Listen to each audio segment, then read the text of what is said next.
Hello everybody, I am Spegtacular. How are you? I had somebody recently reach out to me saying that they had what they believed was a fake Mexican Libertad. These are a couple of real ones right here. I'm going to use these to help determine if this one is a fake from the package that was sent to me. We're going to actually use a slide right here that I made out of rare earth magnets. I called it the Widowmaker because I'm a crazy boy.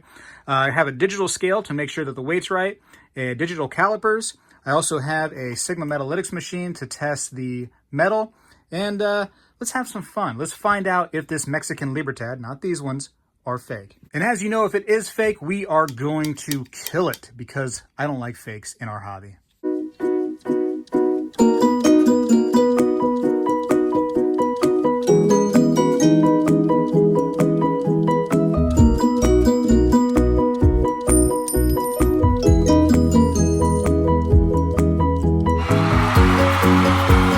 For the sender of this package, thank you very much. He said that he got this from a local auction, local to him, in New Jersey. So there's a couple little doodads in here. What is this? It says, for coin guy, it was my dad's. Oh, isn't that nice? That's very sweet. So what is this real quick? May good luck always accompany the bearer. Isn't that cool? Little horseshoe right there. That's awesome. I'm going to give that to coin guy. He's going to really appreciate that. Thank you very much. Okay, what is this? Well, here's a Walking Liberty $half, 1943, for Speg. Oh, a man trying to win over my own heart. One of my favorite coins right there of all time. $half, 90%. Love that stuff. Actually, we're going to use this to help test the slide. All right, so and here it is, the Mexican Libertad in question. Now, this is the new style. This is the one that's going to be familiar to you if you are collecting today. Now, if you got into Libertads a while back, these are what you're more familiar with. Same name, different coin completely, is it not? And, you know, it's questionable whether or not it's a coin or just silver bullion. The jury's still out. I call it a coin. You can call it whatever you want. But the old style has the edge lettering, definitely thicker, a little bit smaller when it comes to the overall diameter, and the reverse a little different as well. This is actually would be a proof Libertad, the one that he thinks is fake. So just for fun, in case somebody didn't know yet, this right here is actually considered the front of the coin, and this is actually the reverse. Oddly enough, I don't know why, but that's just what they did. So anyways, first thing we're going to do is we're going to take it out. I'm going to wear gloves for all this because I don't know that it's a fake. What if it's not fake? So here comes my gloves. All right, so one easy thing to test is a digital scale. So these are like, you know, only a couple bucks, so not a big expense right here. First thing I want to use is the presumed fake one.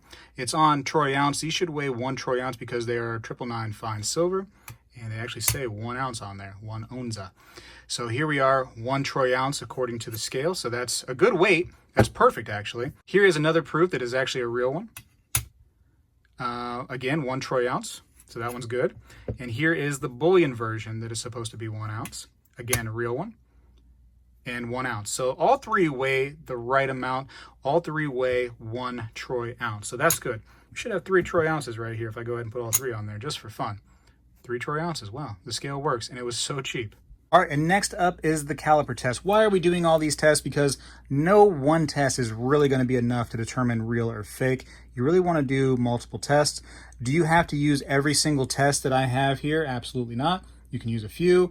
I would just recommend really staying away from one test to just go ahead and solve all your problems. This thing right here cost me, I don't know, like 20 bucks, if that. Let's go ahead and zero it out. All right, perfect. So the presumed fake one, I want to go ahead and start with this and see what the diameter is, and just see if there's any differences between all of them. So we got 39.9 is where I'm at right there, about 39.9, and that's gonna be, yeah, right on the money, 39.9. Now, all metal works a little differently, right? What do I mean by that? Well, if you had a copper coin versus a silver coin, you could not get the coins to be the exact same weight and diameter and thickness. It's impossible. You're not going to be able to get all 3 of those together at the very same between the metals. And that goes for any metal. Everything has a different, you know, density and weight. You know, everything's different. So here's 39.98. So a little bit different, but not a red flag at all. Not a red flag. That was the proof one that I know to be legit. And here we go. Last one. This is the bullion. 39.94. All basically the same for the diameter. So now next we got to go for the thickness. Just be careful when you're doing thickness tests because you're talking about metal on metal. If you have a metal calipers, if you have plastic calipers, that's probably better, but just be very careful. So I'm going to try to be that right now, careful. So I have 3.31 millimeters on what's presumed to be the fake. Now, the Mexican Libertad should be 3 millimeters on the dot. Here is the proof that I know to be legit. And I'm going to go ahead and do the same thing on that. We're at 3.04, so just slightly over 3 millimeters. Not a big deal at all. That's very close. Could be a little human error. Could just be that it's a little thicker, you know. It's just like people. You know, sometimes people are a little thicker than others. It is what it is. Here is the bullion, and I gotta get that seated a little bit better there. But I'm looking at, without trying to ruin the coin, oh my goodness, about 2.91. So a little bit under 3, but again, you know, every coin's a little different. Some are thicker, some are a little thinner, but not as much as this one right here, which I'm gonna go back to, what's presumed to be fake at 3.35. That's way over. Here we have a homemade magnetic slide. It's homemade because I made it here at home. This is just some rare earth magnets that I lined all up. Got some dollies and some little pieces of extra board laying around the house and just glued everything together. Bada bang, I've made my own magnetic slide. Spared no expense, but yes, I did spare a lot of expense. Anyways, so one interesting fact about silver, gold, copper is that they are diamagnetic. And what that means is they do react to magnets, but not the same as like iron or steel, where iron or steel is just going to stick right to a magnet. Copper, silver, and gold will react a little differently. I'm going to show you that right now. Let's start out with a 90% silver half dollar. And this is the one that was sent to me. So thank you again for that. And what I'm going to do is put it on the slide. And what you should see is a slow slide down all the way to the bottom, right? And, you know, just for fun, here's some plastic. Plastic, as we know, is not magnetic. Let's put that at the top and see what happens with plastic. It just slides right down, right? I mean, there's no resistance whatsoever. It just goes.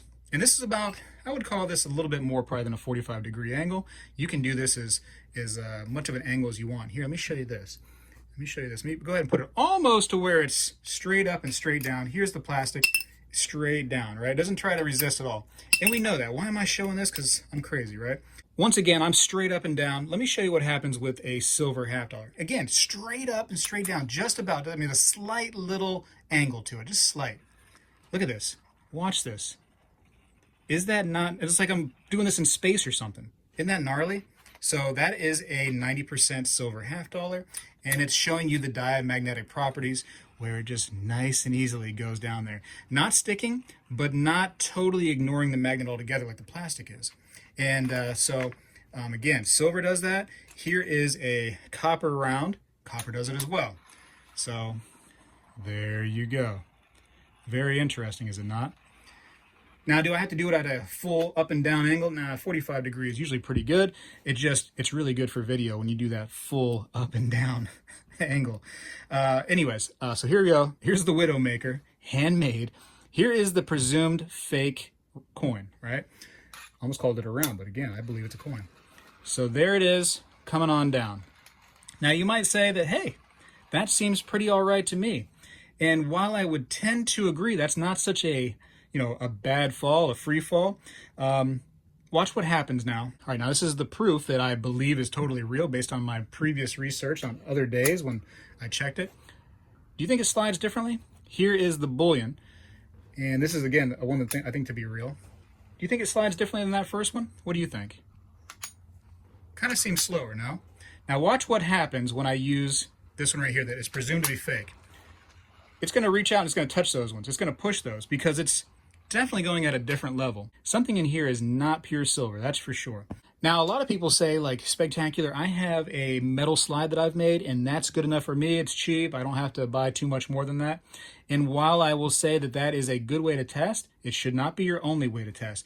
And the reason why is because, like I just stated, copper is also diamagnetic. It has the same properties as silver to some degree. I mean, it's not exactly the same, but pretty close. So what would happen if I was just to take a copper coin or a copper round and just color it silver, which some people do. So you'll have a thin, very thin layer of silver on top, and it's actually copper inside. So now you would get the same exact effect from that slide, would you not? In fact, here is the one presumed to be fake and a copper round. Let's see what happens here. So there's that, and there's the copper round. And you can see a lot of difference, can't you? A lot of difference. But if somebody was to actually press out a Mexican Libertad in copper and just cover it with a nice thin layer of silver, like a little silver coating, a little silver blanket, so to speak, what would happen? It would just have the same effect as the copper, would it not? It would go nice and slow, and it would fool you with the slide. But one thing that would definitely not fool you is when you went to go measure them with thickness, diameter, when you weighed them, and you found out that there was differences in the metal. So very important, I think, to have multiple avenues of measuring. And for the most part, I think you can get away with just simply having a scale, calipers for sure. And this right here is definitely a luxury item, but it's nice. It's definitely a benefit for sure to have some magnets. And you don't have to go call crazy like I did right here with this gigantic Widowmaker magnet slide. You can buy little tiny rare earth magnets off of eBay, Amazon, and they have a very similar effect. If you just take a coin, hold it up, and just slide the magnet down the coin, you should see the magnet slowly sliding down for a coin that is silver inside. Also, real quick, you can test gold on there. Like I said, here's a fake gold piece. You're going to see what happens on this slide. Comes right down. Not real gold. Just for fun too, I have a fake 90% half dollar. This is a 1964 Kennedy half dollar, should be 90% silver, and that gifted Walking Liberty half dollar. Going to put them on the slide and see what happens. And let's go ahead and put the Walking Liberty first at the top.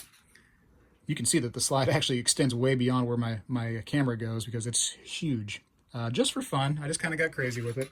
And here is the Kennedy. You'll probably reach out and touch that thing. It's gonna be a little bit of a race, but you can see that is definitely not real silver. Next, and the most expensive of all the tests, is the Sigma Metalytics Precious Metals Verifier. This comes in a regular version and a pro version. Where can you get them? Just do a Google search for Precious Metals Verifier, Sigma Metalytics. And right there is the name, in case you want to look at it, Sigma Metalytics, on the internet, and you'll find out where they're currently available. The coronavirus has put a little bit of a stifle on things for sale, and this right here, this company kind of went through some issues too during the coronavirus. All right, so what I'll do is go to the silver 99.9 setting and go ahead and run calibrate. And what we should do is put them on that green sensor, and what you should see if they are legit is some brackets right here, and they should be in the middle of those brackets. If it's off to the right or off to the left, not necessarily always fake, but a little cause for concern. Other tests are needed, which is why you want to do more than just the Sigma Metalytics and that's it. Do some other tests. And we've used the scale, we've used the magnets, the calipers, we've used a lot of things here. Here we go. All right. And boom, right on the money. Now this is the one that I know to be legit. This is my proof that has that nasty spot in there. And some scratches too, no big deal. Let's not talk about it. So first, actually, let's go ahead and use the bullion that I know to be legit. Let's put that on there and see what happens. Because this bullion is totally different, right, than a proof? Nope, it's still right there in the brackets. Perfect. And here we go, the last one, the one that we believe to be fake. We're going to put it on there on the same setting and see what happens. The arrow's off to the right, which means that it is not legit. Something's off, right? Something's wrong. One thing you want to be doing is actually looking. That's a great test, and you can use documents on the internet. You can use your own coins for reference, but definitely look at your coins, and you can see some differences in real versus fake for sure, just based on how they were minted. So I have a real coin right here in the middle. That's the proof, real one. And then the fake one on the left-hand side. So this one right here. And you can see some differences right off the bat. Look at the lettering and Plata Pura right here on the real one. Look how thin the letters are. And they look good, right? I mean, you can read them very easily. Now you look right here on the left one, Plata Pura is larger, almost looks like it's blurry, right, in comparison. A little bit harder to read. It's definitely a larger print, larger font. You can look all over the lettering, and it's pretty much the same way. It's larger on the fake, and the real one right there has thinner letters. There's like details missing in her arm right here, right? You see like missing the crease of her elbow right there, missing the crease. The wings don't look too bad, but definitely look a little different. There seems like there's a larger gap right here between Pura and the wing itself versus, much less of a gap here. I would say that she looks a little bit shorter and a little bit chubbier right here. No offense to her or anything like that, but she does look a little shorter, does she not, in this fake one compared to the real one. The boobs look a little smashed. I know we shouldn't be talking about boobs, but the boobs look a lot better here. Hope my wife is not watching this. The detail in the mountains and stuff, I mean, that's not so bad, but these mountains right here are pretty smashed up. And this is definitely much better looking. So now actually, as I look at it, the detail is much different all over, is it not? So, you know, you see a lot better detail in the legit versus the fake. Even right here, all this stuff is just so much better looking on the legit than the fake. And you can see that, you know, the bullion and the real proof, so the real bullion and the real proof, the lettering is very similar. It's still thin. The detail is still there. The boobs look good. Yeah, I'm going to lose viewers for that one. I'm sorry. The gap right there and Pura and the wing is exactly the same between the proof and the bullion. And now here's technically the obverse of the coin, the front. I switched them on you. I totally switched them. You can see the middle just looks terrible. I can't even try to hold a straight face for very long. You can easily tell that this is not a good looking coin. So here is the fake where I'm pointing at now versus the left-hand side, which now has been switched on you. And this is the legit. You can see Estados Unidos Mexicos, or the United States of Mexico, very clearly versus, you can't even read that here. It looks like my camera's messed up. Looks terrible, right? Now, one test we're going to do is the ping test. What that involves is me taking one of these coins and actually striking them slightly with another coin, just so you can hear the ringing that comes off of it. Silver has a beautiful ring that just resonates just long and through the night. Well, maybe not through the night, but it resonates a lot longer than other metals, usually. All right, so I have the fake piece right here on my finger. We're going to go ahead and hit it with a real coin and see what the sound is.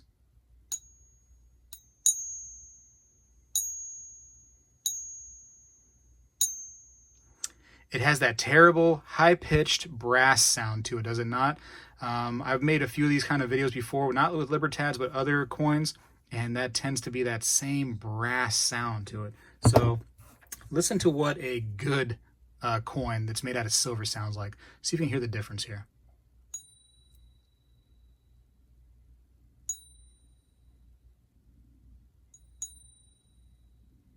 Can you hear the difference? It sounds great to me. It sounds much different. And just to show you that proof coins and bullion coins don't make different sounds.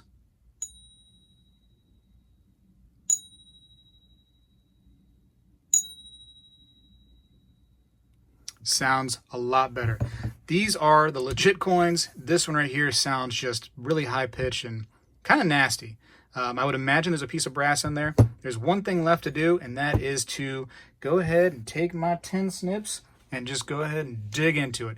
Takes me a little time with these 10 snips. There's other tools that would be much better for sure. But listen, I like using the jaws of death to go ahead and just strike this thing down. All right, so I don't need gloves anymore since we know this to be fake. I can just go ahead and manhandle this thing. But you know, the metal inside of a coin, when it's 999 fine silver, should not be anything but silver. We can find right here that there's a definitely goldish color that is in the coin now. It is not silver looking. It is a whole different color, is it not? So, and you can see the little pieces that came off of it as well. I'm gonna put one right there. They are actually golden color too. So no, it's not gold, I wish. It's just probably a brass inside of there. It's why it sounded the way it did. And it's why it didn't slide the right way. It's why it didn't show up on the Sigma Metalytics the right way. It's why it was a different thickness, you know, than everything else. It's just not good. It's not good. So, you know, just be careful. The guy that sent this to me, he found out that it was fake. Luckily, instead of just keeping it into his collection and trying to sell it one day when, you know, it was time to go and sell, he was able to find out that it was fake early. And he wanted to go ahead and show this video off so that everyone could benefit from it, that we could find out that, you know, there's fakes out there and how to test. I don't make these videos to scare everybody and to keep them out of the hobby. No way. I do these videos to help you understand what's real and what's not and how to test for it. Once I get these fakes, I dig into them like that and I mark them as fake so that they can never fool anybody else again. I want them out of the hobby. I want, you know, myself to know that they're being removed. So what they do is they go into the bucket of fakes and, you know, rest in peace, fake. Another one bites the dust. That's that. Don't let this video deter you from going out there and collecting Mexican Libertads. They are beautiful coins. I absolutely adore them. One of my favorite foreign pieces, or just coins in general, is the Mexican Libertad. I prefer the old style as opposed to the new style. Let me know down in the comments what you think overall the video, and hey, let me know what you think. Do you prefer the old style Libertads or the new style Libertads more? Please give me a thumbs up if you have it in your heart to do so. I'd greatly appreciate it. Do it for the Widowmaker, if anything, right? The Widowmaker took a little time to make, so do it for the Widowmaker. If you need some of those rare earth magnets, you can reach out to me via email, spegtacular@yahoo.com, and see what we can work out. Remember, there's more fakes out there than just Mexican Libertads. I have several videos now of me destroying fake coins, so definitely go check those out. There's a whole playlist of those things now at this point. But now this is the point where I must say thank you for watching. I've got to go for now. Spegtacular is out.